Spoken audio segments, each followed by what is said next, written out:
Bienvenue à tous sur le Wrestling News, l'émission qui vous balance en une journée toute l'actu du catch, de la WWE, de la TNA et de toutes les fédérations partout le monde. Et voici donc les titres de ce mercredi 24 août 2016 et on vous fera un résumé de WWE, SmackDown et on terminera avec Randy Orton. Bon allez, débutons donc avec WWE. C'est nul, ça sert à rien, mais excusez-moi. Bon allez, débutons donc avec WWE SmackDown et le show a donc débuté avec un segment backstage. En clair, AJ Styles s'est vanté de sa victoire contre John Cena, s'est moqué de Ziggler et forcément, c'est parti en fight. Donc finalement, après le générique super classe, Shane et Daniel Bryan ont été présents sur le ring. On a eu une annonce quand même, elle était énorme. 2 nouvelles ceintures en jeu. Backlash verra 2 nouveaux champions arriver. Vous aurez une nouvelle équipe championne à SmackDown et une toute nouvelle championne féminine à SmackDown. D'ailleurs, Heath Slater, lui, il voit ça très intéressant. Il veut pas le titre féminin, vous inquiétez pas.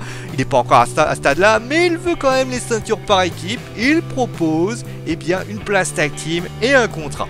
Bon, Shane, il lui répond d'accord, mais à condition qu'il trouve un partenaire. Là, il a passé son temps à en chercher. Pas dire que ça a été très concluant. D'ailleurs, du côté des filles, le premier match a alors lieu. C'est Becky Lynch qui a battu Alexa Bliss avec un Dishammer.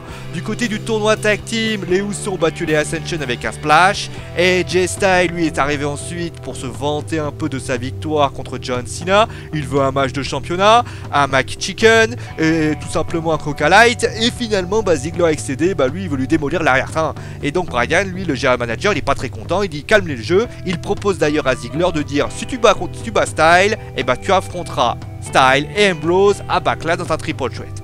Après cela, nous avons eu la belle-sœur de Bryan, Nikki Bella, qui faisait face à Carmella. Bon, malheureusement, elle est en train de discuter. Elle disait c'est trop bien que je revienne. Et finalement, elle a eu le coup détruit et parce que Carmella a porté un Bella Buster. Carmella qui semble-t-il a fait un heel turn. Donc Randy Orton est arrivé ensuite pour parler de Lesnar et de son match d'ailleurs. Bon, Bray Wyatt est arrivé ensuite. D'ailleurs, on parlera de Bray Wyatt et de Randy Orton après. Il a dit que c'était qu'un homme, Randy, hein. Et donc tout simplement, lui c'est un dieu Wyatt. Et d'ailleurs Orton pas très content veut le RKOT. Mais Bray Wyatt disparaît. Et oui, il disparaît. Plus là, fini, parti. Donc du côté du tournoi par équipe, les American Alpha battent la team Breezango avec un Great Amplitude. Et pour le main event, je vous l'ai dit, si Ziggler gagnait, il allait en triple threat.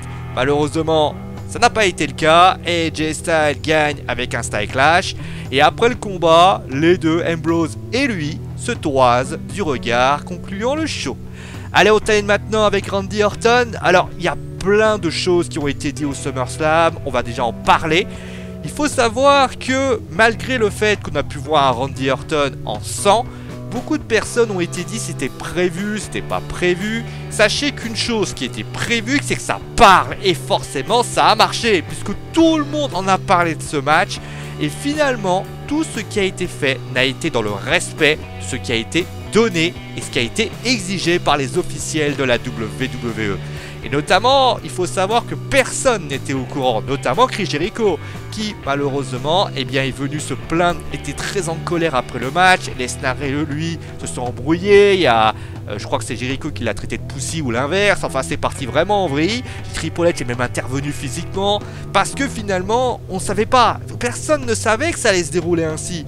Mais en tout cas, l'inquiétude de Chris Jericho a été justifiée. Lesnar ne sera pas sanctionné non plus par rapport à ça puisqu'il suivait le script. Et finalement, tous les 2 lutteurs ne seront pas sanctionnés puisqu'on simplement Jericho n'était que inquiet pour Randy Orton. Mais bon, arrêtons de parler du passé. Parlons quand même du présent. Bon, vous le savez, mais bon, il y avait des rumeurs, je vous les confirme. Bray Wyatt devait affronter Randy Orton. C'est désormais chose faite, puisque vous l'avez vu, il y a eu un segment qui a été donné. Reste à savoir comment cela sera booké. Mais en tout cas, tout ceci semble très intéressant. Ce qui est quand même étonnant, c'est que Bray Wyatt est quand même blessé.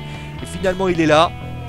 C'est quand même bonne nouvelle, sachant que a priori, il y a pas mal de blessés qui arrivent et que Bray Wyatt quand même assez excédé de voir sa cheville encore tourner. Voilà, c'est la fin du Wrestling News, j'espère que l'émission vous a plu. Demain on fera un résumé de NXT et on parle de Triple H parce qu'il y a des déclarations qui avaient été faites pendant mes vacances et on en parlera demain. Voilà, vous savez tout, passez donc une bonne soirée, n'hésitez bien sûr à aimer, partager et à vous abonner. Si vous avez surkiffé cette vidéo, nous on se retrouve demain. Allez, ciao tout le monde.